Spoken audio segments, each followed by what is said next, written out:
जय हिंद। मैं robin कुमाराना, Vaishnavi classes में आपका स्वागत है।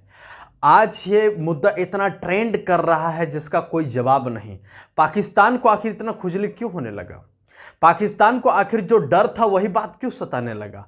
मसला क्या है, आइए समझते हैं। पाकिस्तान एक तरफ से पूरा विश्व भर में, सऊदी अरब हो गया, टर्की हो गया, यूएई हो गया, चाइना हो गया, बहुत सारे देशों में जाकर के अपनी अर्जी लगाते रहता है कि कश्मीर हमारा है, कश्मीर हमारा है। वो सिर्फ कश्मीर अपना पीओके की बात नहीं करता, पूरा कश्मीर हमारा, इस बात की बात करता है। अब भारत ने जिम्मा ले रखा है एक चीज का कि यहां पर भारत को अध्यक्षता करने का मौका मिला है और भारत स्वयं समृद्ध है और इतना बड़ा शक्तिशाली देश है हमारा। ये देखिए, थोड़ा सा जान लीजिए आप। 1 दिसंबर 2022 यानी 1 दिसंबर 2022 से लेकर के 23 नवंबर 2023 तक, है ना, ये 30 नवंबर 2023 तक, 30 नवंबर 2023 तक, ठीक है। इस इतने यानी लगभग 1 साल के दरमियान में भारत G20 का अध्यक्षता करेगा। आप समझ रहे? अब G20 का मतलब क्या होता है? इसी बात से परेशानी क्या है पाकिस्तान को? पाकिस्तान क्यों चाहता है G20 का सम्मेलन भारत ना करे या भारत का इन जगहों पर ना हो?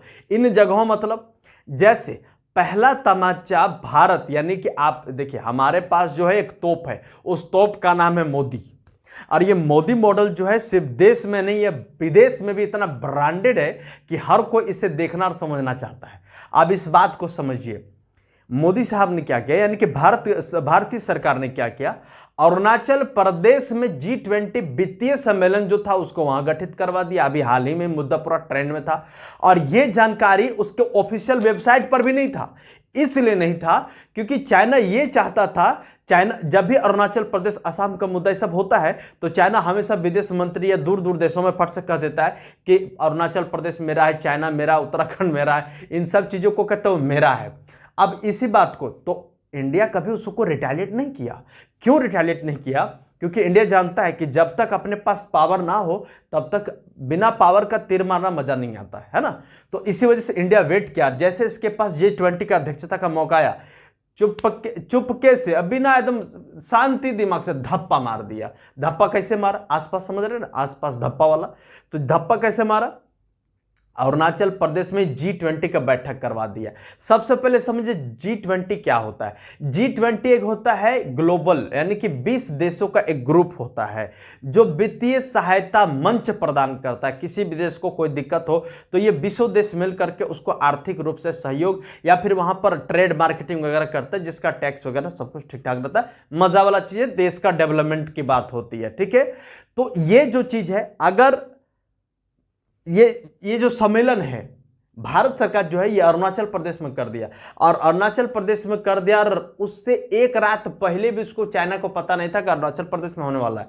अब जो अरुणाचल प्रदेश में जब ये कर दिया सम्मेलन, तो इसका मतलब ये हुआ कि पूरा 20 देशों के लोगों ने, 20 देश ने ये देखा कि अरुणाचल प्रदेश और भी जो मसले हैं, जो एलिगेशन लगाता है चाइना की ये मेरा है, ये मेरा है, उन सभी देशों को यह पता चला ऑफिशियली, जिसमें खुद अमेरिका भी आया था, कि ये जो है अरुणाचल प्रदेश वो भारत का है। अब वो टू टाइम बिल्कुल भी नहीं कर सकता, कोई प्रयास नहीं कर सकता। ठीक इसी प्रकार का एक यहां पर मुद्दा है पाकिस्तान वाला। पाकिस्तान कहता है कश्मीर मेरा है।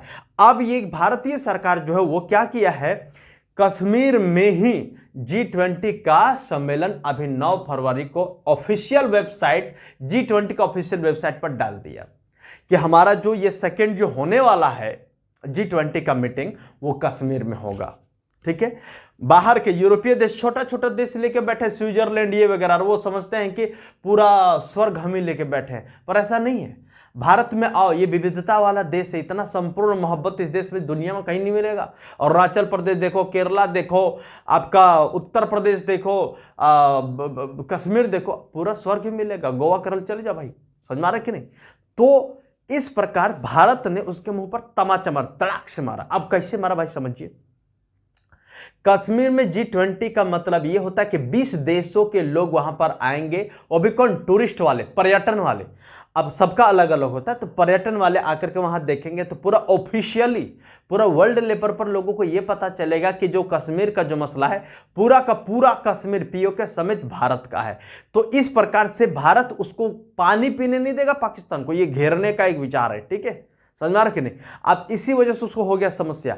अब पाकिस्तान यूएई हो गया, सऊदी अरब हो गया, टर्की हो गया, यानी जितना भी उसके मुस्लिम देश है उन लोगों के पास जाके ये बोलता है कि भाई साहब इसका बाइकआउट करिए, बाइकआउट करिए। तो बाइकआउट कौन करता है? जिसको बुलाया जाता है शादी के फंक्शन में। पाकिस्तान इतना बड़ा है ये नहीं कि उसको G20 के मीटिंग में बुलाया जाए, तो उसको बाइकआउट करने से और नहीं करने से क्या फर्क पड़ जाता है। तो ये जो चीज है वो भोगते रह जाए, उससे कोई मतलब नहीं। और इंडिया खेल कर दिया, और इसी बात को उसको डर था। अब पीओके भी हम लोग के हाथ में आ जाएगा। थोड़ा सा मैटर समझते क्या है ये।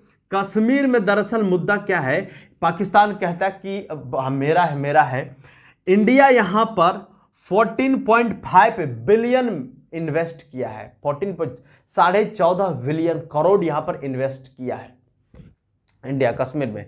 और इस समय पाकिस्तान का जो हालत है इतना कंगाली है, और ये पता नहीं क्या क्या अपने में सुधार कर रहा है, इसके बावजूद भी IMF उसको लोन देने के लिए तैयार नहीं है। और जानते हैं आप वो लोन वो कितना मांग रहा है? मात्र 7 बिलियन डॉलर मात्र। यानी कि हमारा जो सिर्फ कश्मीर में बजट है उससे वो आधा से कम है। अब एक बात बताइए, क्या यहां पाकिस्तान के लोग अगर बेहुदा और बेवकूफ है तो उसका बात हम नहीं करते हैं, लेकिन अगर थोड़ा भी पढ़ा लिखा होगा समझता होगा कि इसका एक राज्य में जब हमारे पाकिस्तान से डबल से ज्यादा ये लोग इन्वेस्ट कर रहा है तो पाकिस्तान में बर्बादी है या हिंदुस्तान में बर्बादी है। दरअसल पाकिस्तान हमेशा से क्या करता है ना, लोगों को बरगलाता है, कश्मीर के लोगों को बरगला करके उसको टेररिस्ट बनाता है, हथियार उठाने पर मजबूर किया है। तो ये सब चीज ठीक नहीं है। इसी की वजह से यानी कि 13 फरवरी और 14 फरवरी को ही C20 का आयोजन करवा दिया भारतीय सरकार ने। कहां पर? कश्मीर में। ये C20 क्या? सी मतलब क्या? सिविलियन। सी मतलब क्या? सिविलियन। तो सिविलियन व्यू है ना, सिविलियन यानी कि वहां के नागरिकों का क्या व्यू है, या उनके नागरिकों को क्या ये G20 या C20 उसको क्या योगदान दे सकता है। इसी वजह से ये C20 क्या कहता है, यहां पर लोगों को समझाने का काम किया, यूनिवर्सिटीज में जाकर के, कॉलेजेस में जाकर के, कि जेंडर इक्वालिटी के बारे में समझिए, वुमेन सेफ्टी के बारे में, महिलाओं को संरक्षण कैसे प्राप्त हो, या लड़का और लड़की का ट्रांजिट ये इक्वालिटी जो है, जेंडर इक्वालिटी है, इन सब में एक यूनिटी लाने की बात हो रही है। तो ये कहीं ना कहीं देश का डेवलपमेंट, समाज का डेवलपमेंट का बात हो रही है। टेररिस्ट बनाने के लिए तो नहीं सिखा रहा है। तो लोग इतना बेवकूफ नहीं है, अब की मार धाड़ में अब लोग रहना नहीं चाहते हैं। अब लोगों को डेवलपमेंट और पैसा की जरूरत है, जिसकी वजह से वो अब देश के बारे में सोचते हैं, अपने बारे में सोचते हैं, तब देश के बारे में। अब बंदूक उठा करके जाओगे तो गोली नसीब होगा। इसी वजह से अब वहां की सिविलियन जो अच्छा रुख करने लगे। इसके साथ ही अब यहां पर ये क्या है, देखिए Y20, ये देखिए Y20 मतलब यूथ और 20 मतलब 20 देश। तो यहां 20 देशों के लोग यहां पर आएंगे और यहां पर एक टीम भेजेंगे। देखिए 10 अप्रैल यानी कि आज है ना, तो ये 10 अप्रैल को यहां पर क्या है, मीटिंग रखवाया गया है। क्यों? क्योंकि यहां पर यूथ को कन्विंस किया जाएगा, वैसे यूथ को जो टेररिस्ट में चले गए थे, या फिर जिसको पाकिस्तान कुछ माल पानी दे करके उसको टेररिस्ट की तुम हथियार उठा, हम तुमको पैसा देंगे, जैसे पुलवामा अटैक हुआ, जैसे उरी अटैक, ये सब जो जितना भी आतंकवादी गतिविधियां हुआ है ये पाकिस्तान के कहने पर ही हुआ है। तो पाकिस्तान के कहने पर हुआ है तो कम से कम अब भारतीय सरकार है और हमारा जो सरकार है ये सबका साथ और सबका विकास की सरकार है, सबका कल्याण चाहती है। हम विपक्षों की बात नहीं करते और ना हम पक्ष की बात करते हैं। तो बात समझिए, तो बात क्या है, अगर सही है तो वो कहने में कोई बुराई नहीं है। तो यहां पर सिविलियन वाले जो लोग हैं, यानी कि ये जो यूथ हैं, इन लोगों को कन्विंस करके उनको नौकरी देने का काम करेगी सरकार उनको। अब यही समझिए कि यहां पर देखिए स्मार्ट सिटी बनाया जा रहा है श्रीनगर में। श्रीनगर अब स्मार्ट सिटी बनेगा, और स्मार्ट सिटी का मतलब समझ रहे हैं, यानी कि वहां डेवलपमेंट, एजुकेशन होगा, हॉस्पिटल होगा और इन्वेस्टमेंट होगा, दुनिया भर की कंपनी आएगा, पर्यटन बढ़ेगा। अभी कश्मीर में एक घर के आदमी अमीर हो गए हैं। क्यों अमीर हो गए हैं? क्योंकि 370 धारा हटने के बाद में कम से कम 3 से 4 गुना ज्यादा पर्यटन वहां पर जा रहे हैं। फिल्म इंडस्ट्री के लोग जा रहे हैं, इंडस्ट्री वाले लोग जा रहे हैं घूमने फिरने के लिए। अगर आप ही से मैं कहूं कि आपको श्रीनगर जाना है, और अगर आप दूर दराज के लोग हैं, आप अदर स्टेट के लोग हैं, आप श्रीनगर के नहीं है, आप अगर वहां घूमने जाएंगे, सिर्फ श्रीनगर मतलब कहाँ कहाँ घूमेंगे, हर जगह पर आप घूम करके आएंगे। तो एक ही आदमी जो होता है एक खर्चे में सभी जगह घूम के आना चाहता है, और वो सभी जगह घूमेगा तो सभी लोगों को फायदा हो रहा है। और अगर 3-4 गुना ज्यादा लोग वहां पर जा रहे हैं, इसका मतलब कश्मीर जो है एक बवाल रूप ले रहा है, गजब का इन्वेस्टमेंट होगा और गजब के लोग तरक्की करेंगे। यह तरीका था 370 धारा हटाने का, क्योंकि इसको भारत में ऐड तो है, ये है वो भारत का है, और वहां के लोगों को अच्छे से समझाने के लिए Y20 का प्रबंध किया गया। इसीलिए स्मार्ट सिटी श्रीनगर को बनाया जा रहा है। अब देखिए अभी का रिपोर्ट क्या है, अब तक जितने भी टेररिस्ट थे, या तो खुद से वो कन्विंस होकर के भारत सरकार के साथ आ गए, या तो वो हथियार छोड़कर के भाग गए, या तो कुछ को टपका दिया गया। अभी जो हालिया जो रिपोर्ट है वो मात्र कम से कम 50 टेररिस्ट मात्र सक्रिय हैं श्रीनगर में, इससे ज्यादा नहीं है, और वो भी धीरे धीरे आ जाएंगे। हम तो डेवलपमेंट की बात चाहते हैं, गोली बंदूक तो पाकिस्तान तुम ही सीखो, गोली बंदूक लड़ाई से कभी कोई महान बना नहीं है। जब भी कोई महान बना है तो आपसी सहयोग और प्रेम से बना है। मारपीट में क्या रखा है, खत्म चीज, वो गंदा काम है ना। अब देखिए ये यूएई यहीं पर क्या करता है, ये यूएई जो है, यूएई यानी कि भारत का दुश्मन, एक प्रकार से समझिए। दुश्मन कैसे, क्योंकि वो पाकिस्तान का सपोर्ट करता है श्रीनगर के मैटर पर, कश्मीर के मैटर पर। और यही यूएई क्या किया है अभी देखिए, इमार मेगा मॉल बहुत बड़ा मॉल यहां पर देने जा रहा है यूएई, है ना, संयुक्त राज्य अमीरात। तो ये देने जा रहा है। अब इसमें से करीब 10 से 15,000 लोगों को नौकरियां मिलेगी।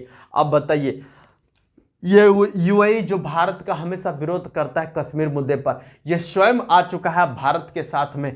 और भारत मुद्दे इतना चालाक, जरा सोचिए, इतना चालाक, इसी को, ये कभी भी G20 वाला आदमी नहीं है, देश नहीं है। यूएई को खुद ही इन्वाइटेड G20 में कर दिया गया कि आप भी आइए और श्रीनगर में आकर बैठिए और देखिए। यानी कि ये भी कंफर्म हो गया कि कश्मीर जो है वो भारत का ही है, इसमें पाकिस्तान झूठ मूठ कर टांग अड़ाया है। इसका मतलब क्लियर साफ है कि आज G20 का सम्मेलन कश्मीर में हो रहा है, श्रीनगर में हो रहा है, अगला पीओके भी हमारा हो जाएगा, शायद वहां भी हो जाएगा। इसीलिए पाकिस्तान को ज्यादा लोड लेने की जरूरत नहीं है।